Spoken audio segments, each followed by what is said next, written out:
Selamat datang Bapak Ibu dosen, kakak-kakak asdos, dan juga teman-teman semuanya. Perkenalkan, nama saya Fatih Kusai Ahimsa, NPM 22060822120 dari kelas SISDMA. Pada hari ini, saya akan menjelaskan mengenai panduan langkah-langkah implementasi sistem time off pada PT kita menggunakan UDU 16. Sebelumnya, perlu kita ketahui bahwa PT kita sebagai perusahaan manufaktur pastinya punya beragam divisi dan jumlah karyawan yang banyak. Oleh karena itu, PT kita penting untuk mengimplementasikan sistem pengelolaan cuti yang efektif dan efisien. Kenapa? Karena keseimbangan antara produktivitas kerja dan kesejahteraan karyawan perlu menjadi fokus utama agar produktivitas bisnis itu bisa menjadi lebih maksimal. Karena kelelahan mental dan fisik akan berdampak serius pada karyawan, yang akhirnya mempengaruhi pencapaian target bisnis secara keseluruhan. Nah, pada kali ini saya akan menjelaskan bagaimana implementasi sistem time off pada PT kita sebagai langkah strategis untuk mengoptimalkan pengelolaan cuti karyawan. Tujuannya, sistem ini kita buat untuk mengautomatisasi proses administratif dan juga menciptakan transparansi keadilan dalam pemberian cuti.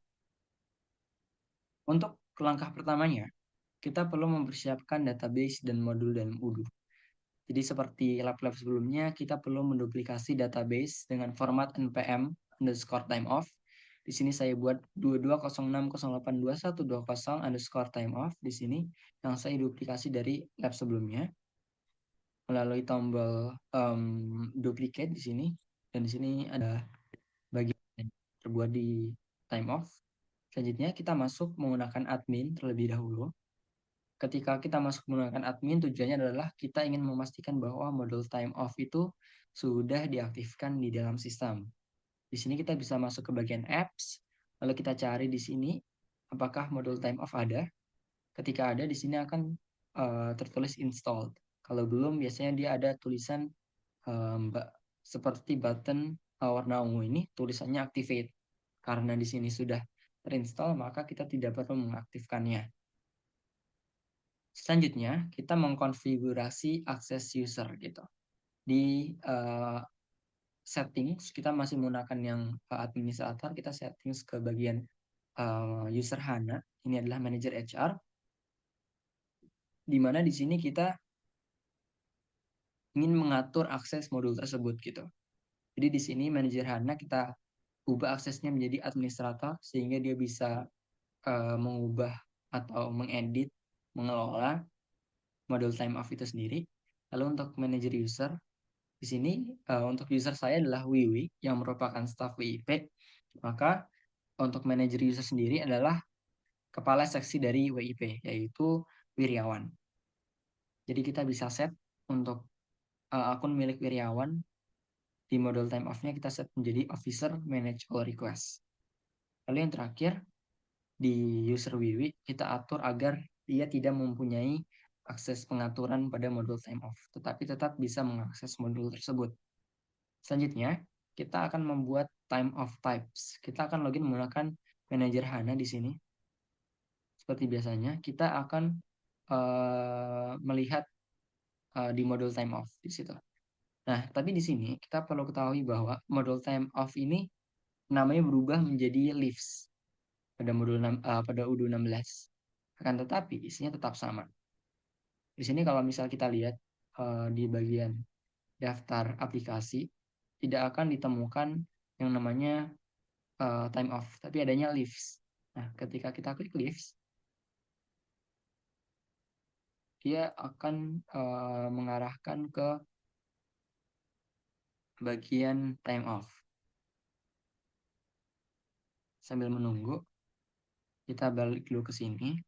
Di sini di model leaves sendiri isinya ada pertama-tama ketika halaman landing page-nya adalah si dashboard ini yang berupa tanggal kalender seperti itu. Nah, di sini kita kembali, kita cek di leaves. Kalau tidak mau, sebentar.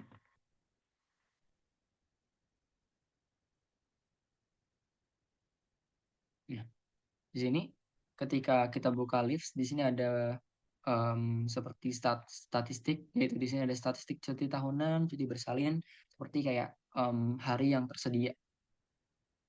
Di sini juga ada time off, overview, approval, reporting, dan hingga configuration ya. Nah, di sini kita bisa melakukan akses ke configuration, kita bikin time of types. Kita buka tab configuration, lalu klik bagian time of types, lalu kita bikin 3 jenis time of types, yaitu cuti tahunan dengan spesifikasi seperti ini, bisa dilihat. Lalu kita bikin cuti sakit dengan spesifikasi seperti ini, di sini sudah terbuat. Lalu kita juga buat cuti bersalin dengan spesifikasi seperti ini. Perbedaan spesifikasi ini di bagian approvalnya by employees approver dan time over office. Di sini sama. Maaf, yang berbeda adalah di bagian approvalnya, approved by time over. Di sini approvalnya beda gitu. Employee requestnya not allowed dan lain-lain. Seperti itu. Ketika telah terbuat, biasanya akan di bagian time of types akan terlihat ada jenis-jenis time off seperti itu. Sini ada banyak jenis time off. Yang kita buat adalah yang bagi 3 bagian ini: cuti tahunan, cuti sakit, dan cuti bersalin. Seperti itu. Selanjutnya, kita akan melakukan alokasi.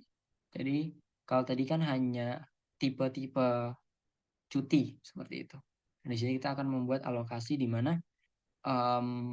alokasi ini ditujukan agar para pegawai bisa menggunakan alokasi cuti yang telah dialokasikan. Nah, kita bisa masih di modul time off, kita klik approval, akan klik time off seperti ini. Gitu. Maaf, klik bagian allocation. Di sini klik allocation. Kalau tampilan kosong seperti ini, lalu kita bikin allocation untuk cuti tahunan. Jadi allocation seperti ini.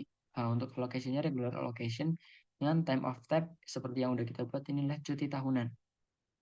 Sesuai dengan yang kita buat sebelumnya. Nah, selanjutnya kita bisa confirm sampai akhirnya breadcrumbs di sini akan berubah menjadi approve. Selanjutnya, kita akan mengajukan allocation ke usernya. Di sini kita akan login menggunakan Wiwi. Lalu kita buka bagian leaves, yang time off tadi, kita bikin allocation request. Di sini kita request untuk mengajukan cuti gitu. Seperti itu ibaratnya. Kita submit untuk yang untuk perempuan ini, yaitu cuti bersalin. Jadi tadi udah kita buat sebelumnya.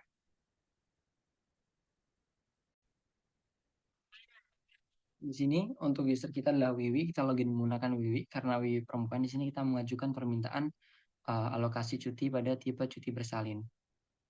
Kita di sini mengajukan bahwa kita mengajukan cuti bersalin sebanyak 66 hari. Ini dibuat dari yang allocation request. Selanjutnya, sebagai manajer HR, kita login menggunakan Hana. Kita perlu mempersetujui alokasi cuti yang telah diajukan. Di sini kita bisa akses ke notifikasi. Dan kalau misalnya setelah diakses, kita akan masuk ke bagian sini. Time of types, cuti bersalin, all allocation. Di sini Wiwi mengajukan cuti bersalin sebesar 66 hari. Nah, di sini kita bisa klik nih di button confirm untuk mengapprove. Jadi ketika agar alokasi cuti bisa diajukan, bisa disetujui, kita harus mengconfirm di sini. Di sini submit, kan sudah disubmit, ini kita approve ke bagian sini. Hingga akhirnya mengapprove. Ini mengubah dari Hana, mengubah dari submit jadi approve, dan kita to approve jadi approve gitu. Selanjutnya kita akan mengajukan time off, mengajukan cuti. Kalau tadi kan hanya mengajukan alokasi, di sini kita mengajukan cuti beneran. Di sini tadi kan mengajukan cuti sebesar 66 hari. Dan di sini mengajukan alokasi sebesar 66 hari untuk alokasi cuti bersalin. Di sini si Wiwi ingin mengajukan cuti untuk durasi 60 hari dengan dates dari 1 Desember sampai 21 Februari. Di sini kita bisa klik bagian new time off. Di sini ketika masuk ke bagian dashboard itu akan new time off gitu. Nah, ini time of types-nya berdasarkan time of types yang sudah ada. Selanjutnya, kita bikin time of type, kita bikin time of request. Di sini si Wiwi mengajukan sesuai dengan kebutuhannya. Terus di sini konteks ini Wiwi tidak hanya mengajukan cuti bersalin saja, tapi juga mengajukan cuti tahunan. Di sini mengajukan sebesar 2 hari dan mengajukan cuti sakit sebesar 5 hari. Seperti itu. Di sini menggunakan metode yang sama, yaitu di new time off, lalu diisi, terus save and close seperti itu. Bisa juga lewat sini, my time off. Terus kita klik new. Nah, seperti ini. Nah, di sini setelah seluruh time off request telah dibuat, dia akan ketika kita buka my time off, dia akan menampilkan table yang berisi seluruh time off request yang telah kita ajukan. Di sini ada cuti tahunan, cuti sakit, dan cuti bersalin yang telah kita buat. Selanjutnya, karena telah diajukan, kita perlu memberikan persetujuan time off yang diajukan oleh Wiwi. Nah, di sini kita berperan sebagai Hana, sebagai manajer HR, sebagai wiryawan, maaf, untuk untuk mengapprove cutinya Wiwi gitu. Di sini kita bisa login menggunakan wiryawan. Bila kita buka di list ini approval, bagian approval, lalu klik time off. Seperti itu. Dan di sini akan terlihat all time off yang perlu di approve. Di sini bisa terlihat ada 3. Nah, kita diminta untuk menyetujui cuti tahunan dan cuti bersalin. Di sini untuk cuti tahunan kita bisa approve dulu, dari to approve berubah menjadi second approval. Nah, untuk first approval itu dilakukan oleh wiryawan, sedangkan second approvalnya dilakukan oleh manajer Hana seperti itu. Jadi melalui 2 skema. Sini kita bisa validate hingga akhirnya masuk ke kita confirm masuk ke second approval seperti ini. Selanjutnya kita juga untuk yang ditolak adalah si time off request cuti sakit. Di sini wiryawan mereviews, kita bisa klik reviews di sini, dan di sini akan berubah menjadi reviews gitu. Reviews artinya berarti cuti yang diajukan itu ditolak sehingga dia tidak bisa mengambil cuti. Selanjutnya ini adalah langkah ke-9, yaitu persetujuan time off oleh manajer HR. Di sini adalah konteksnya adalah second approval yang tadi sudah saya jelaskan. Kita bisa login menggunakan user manager HR, lalu kita memberikan persetujuan untuk time off request, cuti tahunan dan cuti bersalin. Di sini sama, kita menggunakan approvals, dan di sini untuk second approval kita validate seperti itu. Ini akhirnya berubah menjadi approve. Tuh. Selanjutnya untuk yang cuti bersalin juga kita validate, hingga akhirnya dia approve seperti itu. Nah, setelah approve selesai, artinya Wiwi sudah dapat melakukan cutinya. Nah, di sini sebagai manajer HR, kita bisa mengecek laporan dan sisa cuti. Di sini kita login sebagai Hana, kita buka Leaves lagi, kita buka reporting. Di sini ada dashboard, ada grafik untuk Wiwi sendiri, employee Wiwi. Di sini dia untuk cuti tahunannya sebesar 2 hari. Di sini untuk cuti sakit sebesar 5 hari, cuti bersalin sebesar 60 hari. Seperti itu. Ini untuk yang pengajuannya. Nah, selanjutnya, yang kita juga bisa melihat time of analysis. Untuk yang disetujui adalah cuti tahunan dan cuti bersalinnya. Seperti itu. Nah, kalau login sebagai user mahasiswa atau user CWW ini, kita bisa mengakses bagian dashboard.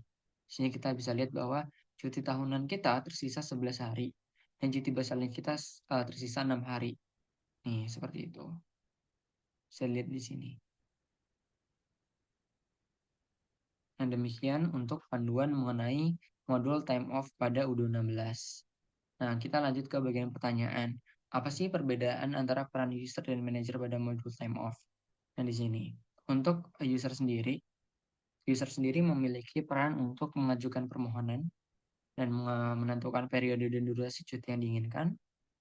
User juga bisa tracking status, bisa lihat saldo cuti atau kayak simpanan cutinya, terus bisa mengajukan perpanjangan cuti. Ini kalau misalnya uh, kita perlu pengajuan perpanjangan cuti. Lalu kita di sini bisa melampirkan dokumen pendukung seperti surat dokter untuk cuti sakit. Seperti yang tadi di bagian new, ya ada bagian attachment. Nah, di sini maaf di bagian leaves, terus kita bisa new time off. Di sini bisa attach file. Seperti itu. Lalu untuk manajer sendiri, manajer mempunyai fitur-fitur yang sama sebagai user, tapi dia memiliki fitur tambahan atau tanggung jawab tambahan, yaitu mengevaluasi dan memberikan persetujuan atas pengajuan cuti anggota tim, terus juga bisa mengakses informasi riwayat dan saldo untuk setiap tim, seluruh tim, dan berperan sebagai approval tingkat pertama kalau yang tadi kepala seksinya. Kalau manajer HR sebagai approval tingkat kedua. Lalu juga bisa melakukan analisis terhadap cuti-cuti yang telah dilakukan, bisa melihat dashboard statistik terkait dengan siapa saja yang cuti, berapa banyak cuti yang dilakukan, hingga akhirnya mengatur alokasi sumber daya selama periode cuti karyawan. Seperti itu. Lalu untuk tipe approval dalam time of request itu ada 4, yaitu ada no validation. Jadi di sini sistem secara otomatis akan menyetujui pengajuan cuti. Jadi tidak perlu divalidasi. Ada bagian by time of officer. Di sini hanya dilakukan oleh petugas yang pengelola cuti saja. Kalau yang by employees approval, dia diberikan persetujuan oleh atasan. Jadi kalau misalnya untuk skema yang ini, time of officer, misal itu hanya manajer HANA yang approve.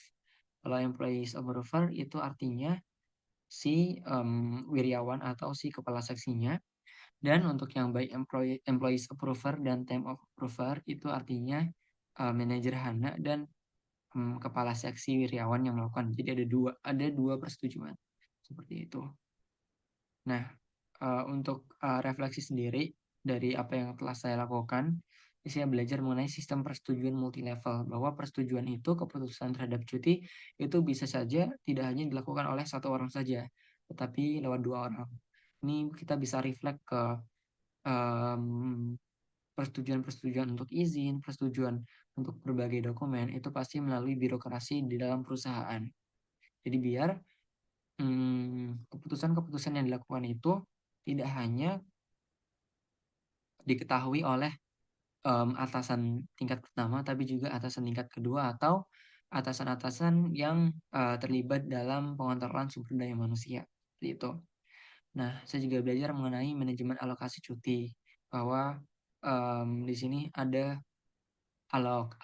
allocation request, di mana di sini untuk mengakomodasi kebutuhan cuti di luar jatah standar yang telah ditetapkan di dalam sistem. Lalu saya mempelajari juga mengenai diferensiasi peran dalam sistem, bahwa ada peran user, ada peran manajer, ada peran administrator juga, seperti itu. Nah, sekian penjelasan dari saya. Apabila terdapat kesalahan, saya mohon maaf. Terima kasih. Sampai jumpa lagi.